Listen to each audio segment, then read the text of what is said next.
Falcon scam కేసులో ED దర్యాప్తు ముమ్మరం చేసింది. స్కామ్ ప్రధాన నిందితుడు అమర్దీప్ ప్రైవేట్ జెట్ను సీజ్ చేశారు.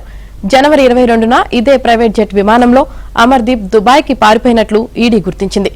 850 కోట్ల స్కామ్ కు పాల్పడినట్లు ఈడీ ఇప్పటికే గుర్తించారు. స్కామ్ లో వచ్చిన డబ్బులతోనే 14 కోట్లతో విమానం కొనుగోలు చేసినట్లు తేల్చారు.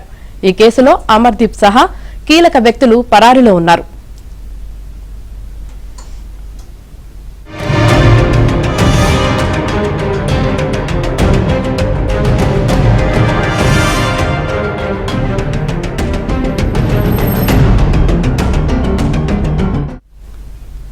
ఫాల్కన్ స్కామ్ కేసులో ఈడీ దర్యాప్తు ముమ్మరం చేసింది. స్కామ్ ప్రధాన నిందితుడు అమర్దీప్ ప్రైవేట్ జెట్ ను సీజ్ చేశారు.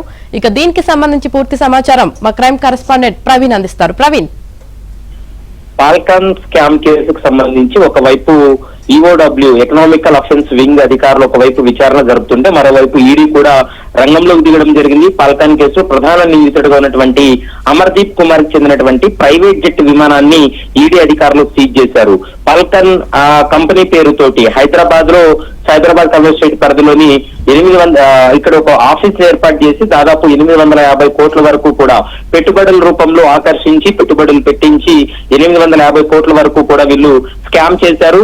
అయితే ఉన్న ఫలంగా డబ్బులు తీసుకొని వీరంతా కూడా దుబాయ్ కు పారిపోయినటువంటి పరిస్థితి కనపడుతుంది. అమర్దీప్ కుమార్ ఇదే వాహనంలో ఇప్పుడు ప్రైవేట్ స్పైస్ జెట్ ఏదైతే ఉందో దాన్ని ఈడీ అధికారులు సీజ్ చేయడం జరిగింది. అదే విమానంలోనే జనవరి 22వ తారీఖున హైదరాబాద్ నుండి దుబాయ్ కు పారిపోయినట్లు కూడా ప్రస్తుతం ఈడీ అధికారులు గుర్తించారు. ఫాల్కన్ స్కామ్ లో వచ్చినటువంటి డబ్బులతోనే దాదాపు 14 కోట్లు పెట్టి ఈ విమానాన్ని అమర్దీప్ కొనుగోలు చేసినట్లు కూడా ప్రస్తుతం అధికారులు కూడా గుర్తించినటువంటి పరిస్థితి అయితే కనబడుతుంది.